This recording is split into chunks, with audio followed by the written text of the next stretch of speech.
The orders came just before dawn, delivered by a mud-streaked dispatch rider who looked like he hadn't slept in days. Lieutenant Charles Grayson unfolded the message by lantern light, the words scrawled hastily but clear: proceed immediately to Sector 8. Investigate reports of abandoned village. Recover survivors if any. Grayson frowned. Sector 8 was supposed to be clear, a cluster of farmland and a small village near the front, evacuated months ago. Abandoned village wasn't unusual in itself. War had turned half the countryside into empty ruins, but there was something odd about the message. No mention of enemy activity. No mention of shelling. Just one more note, written in a different hand: be cautious. Something is wrong there. By mid-morning, Grayson had assembled a small detachment, 8 men and a medic. They set off along the muddy road, past shattered barns and scorched orchards, until the first rooftops of the village appeared through the mist. At first, it looked like any other war-ravaged settlement. Stone cottages with collapsed roofs, windows shattered, the church steeple leaning dangerously to one side. But as they drew closer, Grayson noticed something strange. No smell of smoke. No crows circling overhead. No sound at all, not a dog barking, not a single bird singing. The only noise was the crunch of their boots. When they reached the first house, Corporal Reed pushed the door open cautiously, rifle ready. The interior was dark but intact, chairs around the table, plates set for a meal. A pot still sat on the stove, its contents long since boiled away into a crust. Looks like they left in a hurry, Reed muttered. Grayson stepped inside and ran a finger across the table. No dust. The room was clean, almost too clean, as if it had been lived in just hours ago. Where are the bodies? Private Ellis asked. If they fled, they'd have taken what they could. If they were shelled, there'd be remains. No one had an answer. They moved cautiously from house to house. In each one, they found the same thing: food still on the table, clothing neatly folded on beds, tools laid out by half-finished chores. Everything suggested the villagers had simply stood up and walked away in the middle of daily life, but there were no signs of struggle. No footprints leading out of town. No wagon tracks. No blood. By the time they reached the village square, the men were whispering nervously. Sir, Reed said quietly, this isn't right. Even if they were taken prisoner, there'd be some sign. Broken doors. Shell holes. Grayson nodded grimly. He could feel it too, the heavy, unnatural stillness pressing down on them. Then they heard it. From somewhere beyond the church came the sound of a single door creaking open. The creak of the door echoed through the empty square, so loud in the silence it made several men flinch. Lieutenant Grayson signaled for the detachment to fan out, rifles ready. The sound had come from the church. Its heavy oak doors stood slightly ajar, swaying gently as if someone had just passed through. Grayson motioned for Corporal Reed to take point. Together, they crossed the square, boots crunching on loose gravel, the rest of the men covering them. When Reed pushed the door open, the smell hit them first, not the stench of decay, but the musty scent of candles long extinguished and damp stone. Inside, the church was dim and cold. Shafts of pale light pierced the broken stained glass windows, painting the floor with fractured colors. Clear the pews, Grayson ordered. The men moved down the central aisle, checking each row. Dust floated in the still air, disturbed only by their movement. Nothing. Then Private Ellis pointed toward the altar. Sir, look. On the altar lay a single loaf of bread and a jug of water, as if prepared for some forgotten service. Next to them, carved deep into the wood of the altar itself, were words in rough, uneven letters: we were called. Reed ran his hand across the carving. The wood was splintered and fresh, as though it had been done recently. Called by who?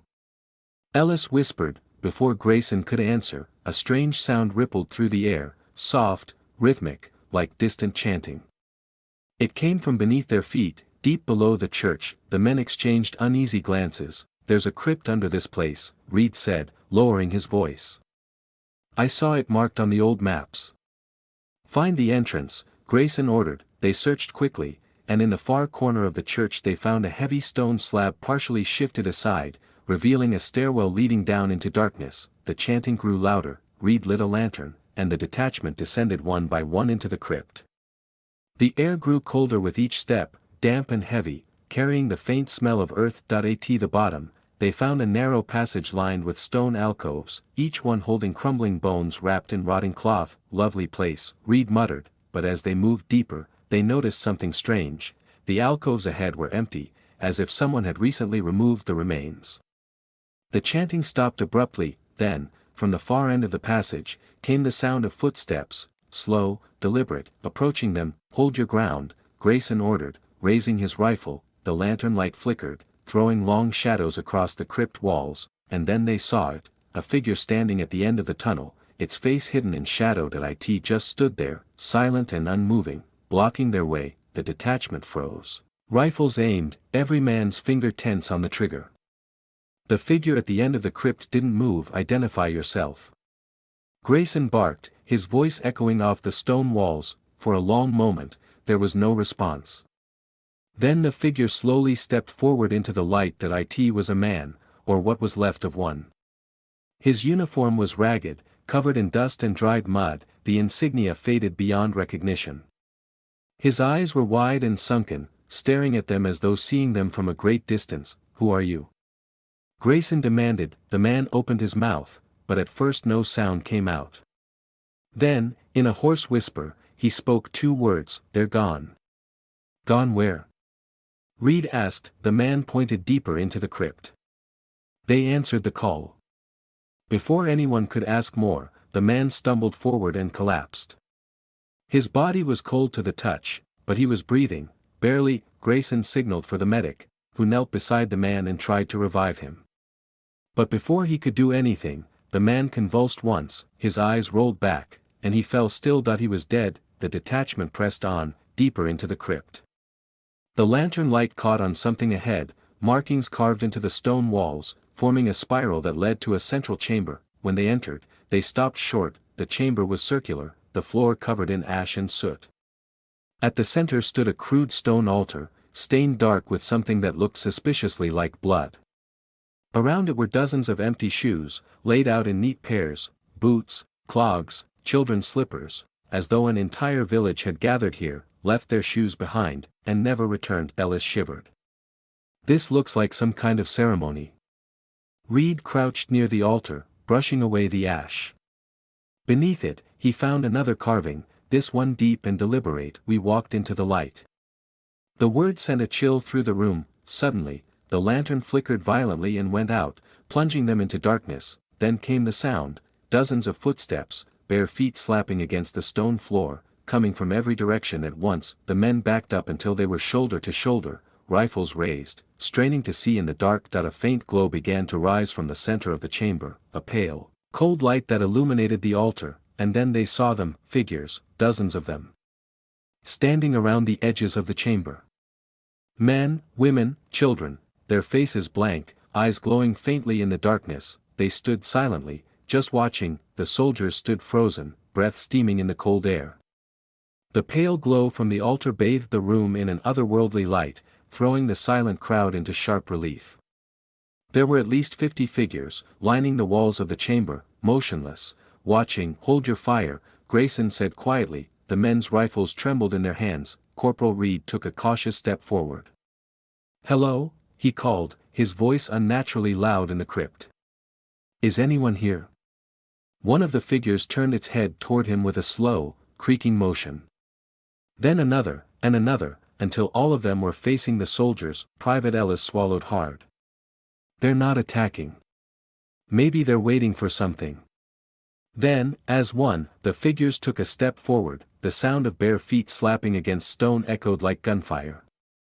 The soldiers instinctively fell back toward the narrow passage, keeping their rifles up. "Back out, slow," Grayson ordered. They retreated through the passage, the lantern still out, guided only by the pale glow behind them.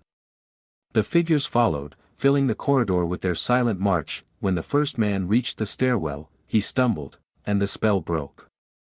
"Move!" Reed shouted. The detachment bolted up the stairs, boots pounding, hearts hammering. The moment they reached the church above, Reed slammed the stone slab back into place, sealing the crypt. For a long moment, they stood in the church, panting, rifles trained on the floor. Nothing happened. Then, faintly, came the sound, dozens of hands pressing against the slab from below, as though the figures were trying to push their way out. "Sir," Ellis said shakily, "we shouldn't stay here." Grayson nodded. "Sweep the rest of the village. Then we leave." They moved quickly now, checking the remaining buildings. Each one was the same: meals half-eaten, tools laid aside, beds made. In one house, they found a child's doll sitting on the floor, its head turned toward the door as if waiting for someone to return, but there were no people. No animals. Not even rats. When they regrouped in the square, the silence was heavier than ever. "Whatever happened here," Reed said, "it happened all at once. Like they just walked away." Grayson glanced toward the church. The hands had stopped. The slab was quiet again, but as they prepared to leave, a bell rang, a single toll from the church's leaning steeple. The men froze. "That bell's been broken for months," Reed whispered. The bell tolled again, and this time, it sounded like it was calling their names. The tolling bell echoed through the square, impossibly loud for a church whose rope had been cut long ago. Each ring seemed to vibrate through the men's bones, setting their teeth on edge. "Fall back to the road," Grayson ordered, his voice sharp. "We're leaving, now." The detachment moved quickly, heading for the path they'd taken into the village. The mist had thickened, rolling in low and white, hiding the ground beneath their boots. Halfway down the road, Reed glanced behind them, and froze. "Sir," he said slowly, "where's Ellis?" Grayson turned. Ellis had been right behind Reed moments ago, his rifle slung, muttering under his breath about the church. Now he was gone. The men spread out, searching the roadside, calling his name. There were no footprints leading away, no sound of movement. It was as if Ellis had been plucked off the earth. Then came the bell again, louder this time, ringing in a slow, deliberate rhythm. "Back to the village?" one of the privates asked nervously. "No," Grayson said firmly. "We keep moving. We're not going back." But the mist shifted around them, curling like smoke. When it cleared, the road ahead was gone. In its place stood the village square. They were back where they'd started. "That's impossible," Reed muttered. "We were halfway to the tree line." Grayson's jaw clenched. "Form up." We moved together. They tried again, this time taking a different street, but every path led them back to the square. It was as if the village itself was folding in on them, guiding them in circles. As they regrouped near the church, they heard footsteps approaching, slow, heavy, deliberate. "Ellis?" Reed called out, though his voice shook. A figure emerged from the mist. At first glance, it looked like Ellis, same uniform, same gait. But as he drew closer, the men saw that his eyes were pale and glassy, and his face was expressionless. "Hold fire," Grayson said, though his hands trembled on his rifle. Ellis stopped in the middle of the square, turned toward the church, and pointed. Then the bell tolled a third time, the church doors swung wide, and the sound of faint chanting drifted out, rising from the crypt below. Ellis turned to face his comrades.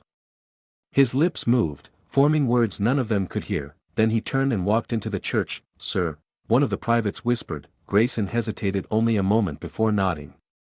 "We follow. If we leave him, he's gone for good." They crossed the square, rifles ready, and stepped back into the church. The crypt door was open, and from below came the sound of many footsteps, climbing toward them. The first figure appeared in the church doorway, Ellis.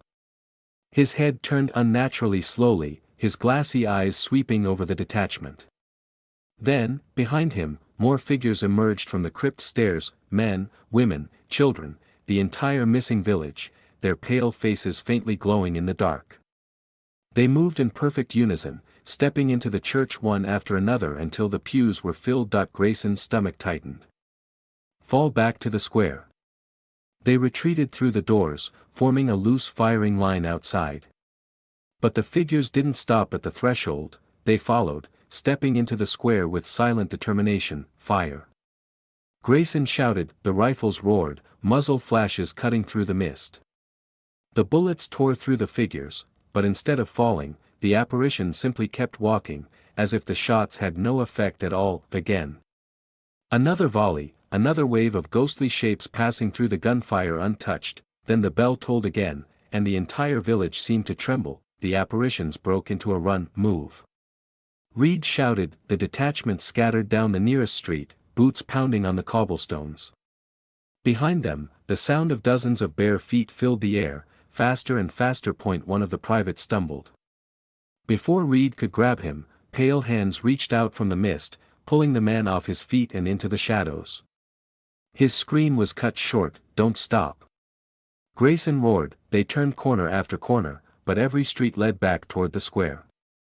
It was as if the village was alive, steering them back to the center. In desperation, they ducked into a stone barn and shoved a beam across the doors. The space was pitch dark except for the glow of the lantern. For a moment, all was silent, then came the scratching, hands clawing at the doors. Feet shuffling outside. The whisper of voices, low and rhythmic, chanting words in a language none of them understood. They're surrounding us, Reed said, his voice tight. Grayson glanced around the barn, spotting a ladder leading to the loft.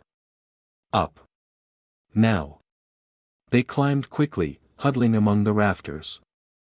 Through a crack in the wood, they saw the doors slowly creak open. The apparitions entered one by one, filling the barn in a silent procession. They stopped below the loft, standing perfectly still, heads tilted upward as though they knew exactly where the men were hiding. Then, in unison, they raised their arms, pointing toward the soldiers above. The lantern flickered once, and went out. In the pitch-dark loft, the soldiers could hear their own hearts hammering in their ears. The figures stood below them in eerie silence, their arms still raised. Then the bell tolled again, and every figure's head snapped upward at once. Move. Grayson whispered. They crawled across the rafters to a small window near the roofline. Reed smashed it open with the butt of his rifle, and one by one they scrambled out onto the slanted tiles. The rain had begun to fall again, turning the roof slick and treacherous. Keep low. Grayson ordered, leading them across the rooftops. From below came the sound of the barn doors slamming shut, followed by the whisper of many feet, moving faster now, surrounding the building. The men reached the far end of the roof and jumped to the next house, landing hard and nearly sliding off. The village square lay just beyond, shrouded in thick mist that glowed faintly in the moonlight. Then came a sound that froze them in place, footsteps on the roof behind them. They turned. Figures were climbing up the walls, pale hands gripping the stones, moving with unnatural speed. Within seconds, the rooftop was swarming with silent villagers, their glowing eyes fixed on the soldiers. Down. Reed shouted. They jumped from the roof into the alley below, landing hard in the mud. One of the privates twisted his ankle and fell, crying out in pain. Reed tried to haul him up, but pale hands reached down from the roof and seized the wounded man, dragging him upward. His scream echoed once before the mist swallowed him. Go. Grayson shouted. We can't save him. They ran, ducking through narrow alleys, leaping over fences, trying to stay ahead of the figures closing in from all sides. No matter which way they turned, the village seemed to twist around them, steering them back toward the square. At last, they burst out into the center of town. The church doors were wide open, light spilling from within, not lantern light, but an unearthly glow. Reed stopped, breathing hard. They want us back in the church. Grayson's jaw tightened. It's a trap. Sir, another private said shakily, I think we're already in the trap. This place isn't letting us go. As if in answer, the bell rang again, louder than before, shaking the very ground. Around the square, the villagers gathered, men, women, children, standing shoulder to shoulder, forming a perfect circle. Slowly, silently, they began to close in. Grayson raised his rifle, but his hands were shaking. Hold steady, he said, his voice hoarse, but even he knew there was nowhere left to run. The circle of villagers tightened with each toll of the bell, their glowing eyes fixed on the soldiers. The air grew heavy, charged with an unseen energy that made the hair on Grayson's arm stand on end. Back to back, he barked. The survivors formed a tight ring, rifles outward, bayonets fixed. But the villagers didn't stop. They advanced with slow, synchronized steps, their bare feet making no sound on the stones. When the first figure came within arm's reach, Reed lunged forward, stabbing with his bayonet. The blade passed through the villager as though through smoke. The figure didn't flinch, it simply placed a pale hand on Reed's shoulder. The corporal convulsed as though struck by lightning. His rifle clattered to the ground. Then, slowly, his face went blank. "Reed?" Grayson said sharply. Reed turned, eyes glowing faintly now, and stepped out of formation, joining the villagers. "Dear God," one of the privates whispered. The circle closed tighter. "Fall back toward the church." Grayson shouted. They moved as one, retreating step by step, until their backs pressed against the church doors. The glow inside was stronger now, spilling across the square like mist. Then, suddenly, the villagers stopped. For a long moment, everything was silent except the tolling of the bell. Then, one by one, the villagers turned toward the church, as though inviting the soldiers to follow. "We're not going in there," one man said, voice shaking, but as if on cue, the church doors swung open wider, and the chanting began again. Low, rhythmic, pulsing like a heartbeat. Grayson's jaw clenched. "We can't stay out here. Move." They stepped inside the church, the glow washing over them like cold fire. The villagers followed, filling the pews, their silent faces turned toward the altar. The crypt door stood open. Before anyone could react, two villagers stepped forward and seized the nearest private. He struggled, screaming, as they dragged him toward the stairs. "Let him go." Grayson shouted, raising his rifle, but when he fired, the bullet struck the villager and passed straight through, splintering the stone wall beyond. The man's scream echoed down the stairs, then was abruptly cut off. More villagers stepped forward. Another soldier was taken, thrashing and kicking, pulled into the glowing stairwell. "Sir," the last private shouted, panic in his eyes. Grayson grabbed him by the collar and shoved him toward the door. "Run! Get out of here!" But when they looked outside, the square was gone. Only fog remained, thick, white, impenetrable. The last man screamed as pale hands grabbed him, dragging him into the crypt. Grayson was alone. That he turned toward the altar, breathing hard.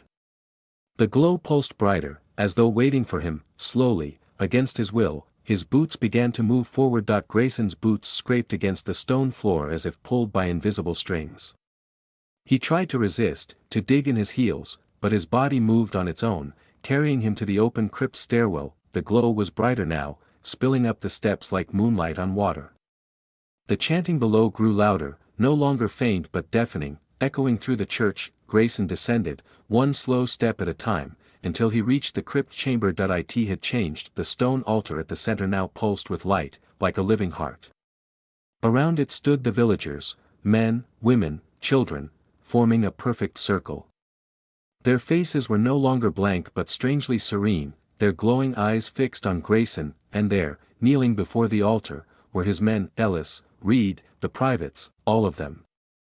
Their weapons were gone. Their heads were bowed as if in prayer. "Reed!" Grayson shouted. The corporal raised his head slowly, smiling faintly. "Sir," he said softly, "it's all right. We're safe now." "Safe?" Grayson's voice cracked. "You're prisoners. Whatever this is, it's not real." Reed shook his head. "It's more real than anything up there. They showed us. The shells. The mud. The endless killing. None of it matters here. We've been called to join them." "No," Grayson said, backing toward the stairs. "We're leaving. All of us." The villagers parted, creating a path toward the altar. The light grew so bright it hurt to look at, and from within it came a voice, not loud, but clear, echoing inside Grayson's skull. "One must stay." The meaning was undeniable. Someone had to take the villagers' place, to keep whatever force was bound here satisfied. Grayson's grip tightened on his rifle. "I'm not sacrificing one of my men." The voice spoke again. "Then you stay." The light flared, blinding him. His rifle grew impossibly heavy, slipping from his grasp and clattering to the floor. He felt the pull again, stronger this time, dragging him toward the altar. He fought with everything he had, forcing his legs to stop. "No!" he shouted. Then he saw them, the villagers, the soldiers, all standing silently now, waiting. Beyond them, shapes began to appear in the mist that filled the edges of the chamber, more figures, stretching into infinity, all watching him. Reed's voice was calm, almost pleading. "Sir, if you stay, we can go. It ends here." Grayson's heart pounded. He realized the truth: this had happened before. The villagers had given themselves up willingly, binding this place, keeping the curse from spreading, and now it was his turn. The light pulsed again, so bright it swallowed the room. Grayson took one last, shuddering breath, and stepped toward the altar. The light consumed him. For an instant, Lieutenant Grayson felt weightless, as though every scar, every memory of mud and blood, was being stripped away. The chanting faded, the glowing eyes dissolved into white, and then, silence. When he opened his eyes, the crypt was empty. No altar, no villagers, no soldiers. Just bare stone walls and the cold drip of water echoing in the dark. That he was alone. By dawn, a relief column arrived in Sector 8. They had been sent to investigate why Grayson's patrol hadn't reported back. At first glance, the village looked untouched, houses standing, church still leaning precariously, the square covered in a thin veil of mist. But something felt wrong. No birds. No animals. Not even the faint crackle of cooking fires. The soldiers moved through the streets, checking each house. What they found was unsettling: loaves of bread left on tables, cups half filled, chairs pushed back as if someone had stood up in the middle of a meal and never returned. The food was still warm. "Where are the people?" the relief sergeant muttered, unease creeping into his voice. They reached the church. The doors stood open. Inside, the pews were empty, the altar bare. The crypt below was silent, nothing but dust and cobwebs, but on the wall near the stairwell, scratched deep into the stone, were fresh words. One stayed.